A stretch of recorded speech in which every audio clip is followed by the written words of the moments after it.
अगर तुम अभी भी सीरियस नहीं हो तो 1 साल का ड्रॉप और लेना पड़ेगा। क्या तुम सीरियसली सोच सकते हो कि तुम्हें 1 साल का जेईई का प्रेशर और झेलना है जस्ट बिकॉज तुमने पढ़ाई को उस टाइम पे सीरियसली नहीं लिया जिस टाइम पे तुम्हें लेना चाहिए था। जनवरी अटेम्प्ट को ऑलरेडी 1 महीना निकल चुका है और अप्रैल अटेम्प्ट को 1 महीना अभी भी बाकी है। एंड ये जो आने वाले 30 डेज हैं ये लिटरली डिसाइड करेंगे कि तुम अपनी लाइफ में आगे बढ़ते हो या फिर वापस से 1 साल के लिए उसी लूप में अटके रहना चाहते हो। अगर इस बात को सोच के तुम्हें जरा सा भी झटका महसूस नहीं हो रहा है तो ये वीडियो तुम्हारे लिए नहीं है। इससे बेटर है तुम इसे अभी यहीं बंद करके चले जाओ। कुछ सेकंड्स के लिए ही सही तुम्हें अंदर से वो डर महसूस हुआ होगा तो इस वीडियो को एंड तक जरूर देखना, क्योंकि ये वीडियो तुम्हारे लिए जेईई के लिए एक फाइनल कॉल है। अब 1 मिनट के लिए खुद से ऑनेस्ट हो जाओ और एक डिसिप्लिन बच्चे की तरह मुझे ये बताओ कि तुम्हारे जनवरी अटेम्प्ट में कितनी परसेंटाइल आई। अप्रैल अटेम्प्ट बस 1 महीना दूर है। बहुत सारे स्टूडेंट्स का जनवरी अटेम्प्ट बहुत अच्छा नहीं गया है, कि 93 परसेंटाइल है, कुछ की 92 परसेंटाइल है, कुछ स्टूडेंट्स की परसेंटाइल तो 70s में रेंज कर रही। लेकिन इसके बाद भी उनकी ये हालत है कि वो सीरियस ही नहीं है। तुम इस बात को अच्छे से समझ लो कि अभी अगर तुम्हारी नींद नहीं खुली, तुम्हें जाग नहीं आई तो तुम्हें 1 साल का ड्रॉप और लेना पड़ जाएगा फॉर श्योर। 1 साल का वापस ड्रॉप लेने का मतलब है वही टेंशन, वही पीयर प्रेशर, वही मेंटल एक्सर्शन, सब वापस से रिपीट होगा। क्या तुम रेडी हो वापस से ये सब फेस करने के लिए? नहीं ना?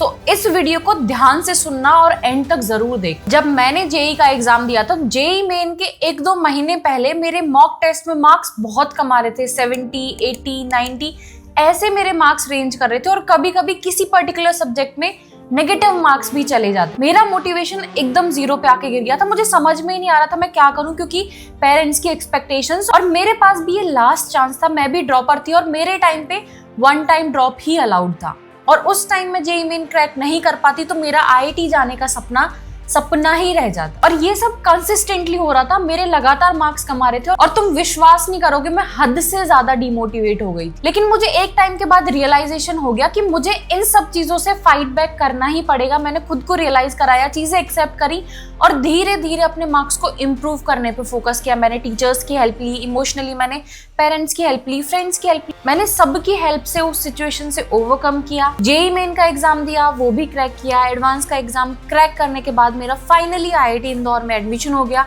मेरा आईआईटीएन बनने का जो सपना था वो सपना पूरा हो गया था। तो यार एक सिंपल सी चीज है, ये जर्नी तुम्हारे लिए आसान तो नहीं रहने वाली है। इसमें हाईज एंड लोज बहुत ज्यादा आएंगे।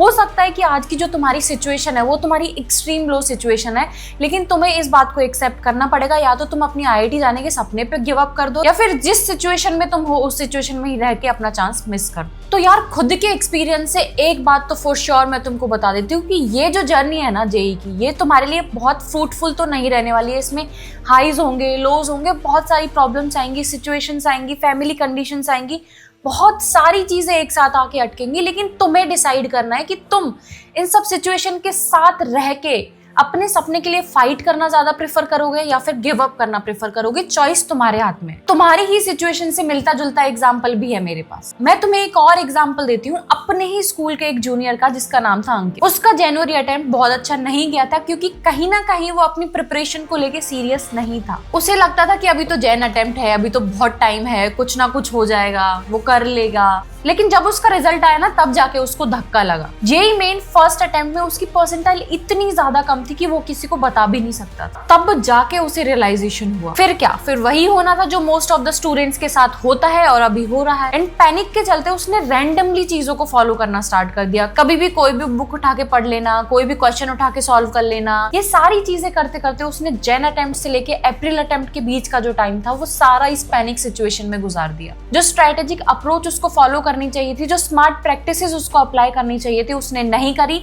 और ये जो 2 महीने का जो टाइम था वो रैंडमली करते करते अप्रैल अटेम्प्ट आने के बाद उसका अप्रैल अटेम्प्ट का रिजल्ट भी बहुत अच्छा नहीं रहा। वो भी cut to cut cut off पे क्लियर हुआ था और उस पे भी कोई कॉलेज मिलना बहुत मुश्किल था। एंड उसके बाद उसने भी वही डिसीजन लिया जो तुम में से बहुत सारे बच्चे आज के टाइम पे सोच रहे हो कि हम ड्रॉप ले लेते। उसने नेक्स्ट ईयर भी ड्रॉप लेने का डिसाइड। फिर 1 साल क्या हुआ? वही मेंटल प्रेशर, वही पेरेंट्स की एक्सपेक्टेशंस। पेरेंट्स वापस पूछ रहे बेटा क्या हुआ, तुमने तो बोला था लास्ट ईयर हो जाएगा, गया, लेकिन 1 साल और क्यों लग रहा है? वापस से 1 साल वही सेम सिलेबस, वही सेम टेंशन, वही सेम प्रेशर, जिससे अब तुम बोर हो चुके हो और अब बाहर निकलना चाहते हो। देखो, मैं ड्रॉप लेने के अगेंस्ट बिल्कुल नहीं हूँ, क्योंकि मैं खुद एक ड्रॉपर हूँ, लेकिन ड्रॉप लेने की सिचुएशन तुम्हारी एक्सट्रीम लास्ट सिचुएशन होनी चाहिए। एंड अभी के लिए तुम्हारे पास टाइम है, तुम अप्रैल अटेम्प्ट के लिए सीरियसली प्रिपेयर कर सकते हो और उसमें डिसेंट मार्क्स ला भी सकते हो।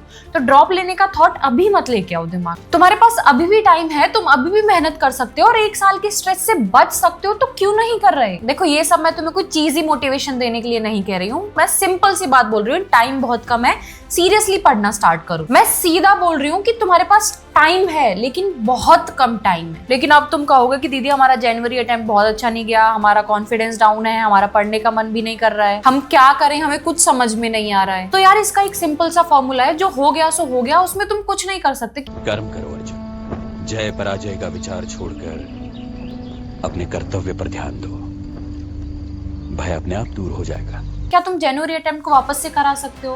क्या तुम वापस से उस टाइम में जाके अपना क्वेश्चन ठीक कर सकते हो? क्या तुम वापस से जाके अपनी प्रिपरेशन को ठीक कर सकते हो? नहीं कर सकते ना। तो उस चीज पे फोकस करो जो तुम्हारे हाथ में है। जो निकल गया वो निकल गया, वो पास था, उस पे मत अटको। अप्रैल अटेम्प्ट पे फोकस करो, उसमें अभी भी टाइम। सबसे पहले तो इन 30 डेज के लिए एक फिक्स्ड स्केड्यूल बनाओ।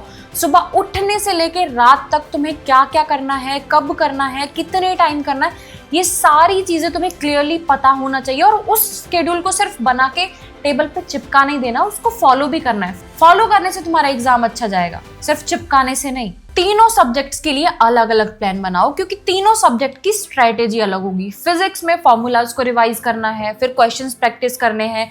केमिस्ट्री में physical chemistry, inorganic chemistry, organic chemistry, तीनों सब्जेक्ट्स के लिए अलग अलग अप्रोच फॉलो करनी है। इनऑर्गेनिक के लिए सिर्फ और सिर्फ एनसीईआरटी पे स्टिक रहो। ऑर्गेनिक के लिए नेम रिएक्शंस और बाकी सारी रिएक्शन मैकेनिज्म है, वो सारे अच्छे से फॉलो करो। फिजिकल केमिस्ट्री के लिए फॉर्मूला रिवाइज करके क्वेश्चन प्रैक्टिस करो। एंड मैथ्स के लिए हर दिन एक स्केड्यूल बना लो कि तुम्हें मिनिमम 40 to 50 क्वेश्चन सॉल्व करने ही है। अगर इन 30 डेज में तुमने 50 questions each day for maths भी प्रैक्टिस कर लिए, तो तुम 1500 क्वेश्चंस कवर कर लोगे। एंड उसमें भी माय पर्सनल रिकमेंडेशन इज, उसमें तुम सबसे ज्यादा प्रेफरेंस पीवाईक्यूज को दो। पीवाईक्यूज के लिए ओसवाल बुक्स का मटेरियल सबसे बेस्ट है। तीनों सब्जेक्ट्स के लिए अलग अलग बुक्स हैं, फिजिक्स की अलग, केमिस्ट्री की अलग, मैथ्स की अलग। पिछले 37 सालों के मेंस के क्वेश्चन पेपर्स तुम्हें वहां मिल जाएंगे और चैप्टर वाइज पीवाईक्यूज हैं। अगर पीवाईक्यू प्रैक्टिस करने हैं तो बुक लेके पीवाईक्यूज को धड़ाधड़ सॉल्व करना शुरू करो। एंड इन सब में कोई एक्सक्यूज नहीं होना चाहिए। अगर तुम्हें फिजिक्स के 30 क्वेश्चंस, 40 क्वेश्चंस तुमने डिसाइड किए हैं जिस दिन सॉल्व करने हैं, तो फिर वो सॉल्व करने ही है। उसमें कोई भी किसी भी तरीके का एक्सक्यूज नहीं चलेगा। हर दिन 8 घंटे सोते थे, कोई बात नहीं, उस दिन 6 घंटे सो लेना, लेकिन क्वेश्चंस प्रैक्टिस पूरी रखनी है। लास्ट के 30 डेज है, खींचना तो पड़ेगा। अब तक जो तुमने टाइम वेस्ट किया उसको कहीं तो कंपनसेट करना पड़ेगा। और सिर्फ 30 डेज की तो बात है यार, इन 30 डेज में मैनेज नहीं कर पाओगे। मुझे पता है इस ड्यूरेशन में डिस्ट्रैक्शंस भी बहुत सारी होने वाली हैं। कुछ दिन बाद तुम्हारे बोर्ड्स के एग्जाम खत्म हो जाएंगे। वो स्टूडेंट्स जो तुम्हारे क्लासमेट हैं लेकिन वो जेईई के लिए प्रिपेयर नहीं कर रहे हैं, किसी एग्जाम के लिए प्रिपेयर नहीं कर रहे हैं, उनको लगेगा कि 12th के बोर्ड्स खत्म हो गए हैं, थोड़ी मस्ती मार लेते हैं, बाहर घूम लेते हैं, मूवी देख आते हैं, ट्रैवल कर लेते हैं, बहुत सारी चीजें होंगी। लेकिन तुम्हें किसी भी चीज से डिस्ट्रैक्ट नहीं होना है, क्योंकि तुम्हारे लिए ये आखिरी रेस है। तुम्हारे पास आखिरी के 30 दिन है, इधर या तो आर होगा या पार होगा। जितना ज्यादा हो सके उतना ज्यादा इन डिस्ट्रैक्शन से दूर रहो। सोशल मीडिया बंद कर दो, कोई जरूरत नहीं है। गर्लफ्रेंड, बॉयफ्रेंड, फ्रेंड्स, सारी चीजें बंद कर दो यार। बस इन्हीं 30 दिनों की बात। एक बार तुम्हारा आईआईटी निकल गया ना, तो तुम्हारे पास 4 साल होंगे घूमने के लिए, सोशल मीडिया चलाने के लिए, इन्फ्लुएंसर बनने के लिए, दोस्तों के साथ घूमने के लिए, सिटीज एक्सप्लोर करने के लिए, सब कुछ करने के लिए तुम्हारे पास पूरी जिंदगी बची है। बस ये 30 दिन तुम्हारी जिंदगी के किसी भी 30 दिन से रिप्लेस नहीं हो पाएंगे। और अगर तुम इन सब चीजों के चक्कर में आज फंसे रह गए ना, तो तुम ही वो इंसान हो जो एग्जाम हॉल में बैठ के ये सोच रहा होगा कि काश वो टाइम में यूटिलाइज कर लेता, काश मैं थोड़ा और रिवाइज कर लेता, काश मैं थोड़े और क्वेश्चन प्रैक्टिस कर लेता, तो शायद तो एग्जाम हॉल में बैठ के तुम कॉन्फिडेंटली क्वेश्चन सॉल्व कर रहे होते, ना कि डीमोटिवेटेड फील कर रहे होते। और मैं तुम्हें लिख के देती हूँ, मैंने बहुत सारे स्टूडेंट से बात करी है, ऐसा जो रिग्रेट होता है ना, उस रिग्रेट से बुरा कोई रिग्रेट नहीं होता लाइफ में। तुम्हें बाद में जाके रियलाइज होता है कि यार तुम्हारे पास टाइम था, लेकिन तुमने इतनी फालतू की चीजों में वो टाइम वेस्ट कर दिया। तुम्हें पढ़ना चाहिए था, तुम्हें क्वेश्चंस प्रैक्टिस करने चाहिए थे, रिवीजन करने चाहिए थे, फोकस्ड होकर पढ़ाई करनी चाहिए थी, स्केड्यूल फॉलो करना चाहिए था। तुमने वो नहीं किया और तुम्हें ये बाद में जाके रियलाइज होगा। तुम अभी इस बात को बहुत अच्छे से समझ लो, आखिरी का 1 महीना है, प्लीज अंडरस्टैंड दिस। इसमें भी तुम मार्क्स खींच सकते हो, तुम एकदम जीरो पे नहीं हो, तुम्हें कुछ तो आता है। तुम्हारे जेई के फर्स्ट अटेम्प्ट में अगर 60 मार्क्स, 70 मार्क्स, 75 मार्क्स, इतने मार्क्स भी आए हैं तो उसको खींच के तुम 130, 140, 150 तक इजीली लेके जा सकते हो। लेकिन ये होगा तभी जब तुम्हें खुद से रियलाइज होगा कि तुम्हारे पास अब टाइम बहुत बहुत कम बचा है, इसको वेस्ट करने से बेटर है तुम उसको स्ट्रेटेजाइज करो, तुम प्लान करो, तुम स्केड्यूल बनाओ, तुम उस स्केड्यूल को फॉलो करो, डिमोटिवेटेड फील मत करो, डिस्ट्रैक्टेड मत हो। और अगर ये सब करना है ना तो भूल जाओ आईआईटी जैसी कुछ चीज एग्जिस्ट करती है तुम्हारे लिए। मैं बहुत हार्श हो रही हूँ इन चीजों के लिए, बट यार तुमको इस बात को समझना पड़ेगा, ये तुम्हारे अच्छे के लिए ही है, ये एक फाइनल पुश है तुम्हारे लिए। मैं तुम्हें सिर्फ मोटिवेशन दे सकती हूँ, रियलाइजेशन दे सकती हूँ, लेकिन तुम्हारी जगह पे बैठ के ना तो मैं पढ़ाई कर सकती हूँ, ना तुम्हारे सर पे बैठ के तुमसे पढ़ाई करवा सकती हूँ। तो प्लीज ये मोटिवेशन रखो खुद के साथ, ये रियलाइजेशन रखो कि टाइम कम है, इसको ठीक से यूटिलाइज कर लेना चाहिए। आज से और अभी से खुद से प्रॉमिस करो कि तुम नेक्स्ट 30 डेज के लिए no excuses, no distractions, only serious पढ़ाई। और कमेंट्स में जाके लिखो I will score 150 plus marks in JEE Main April attempt. अभी के अभी कमेंट्स में जाके लिखो।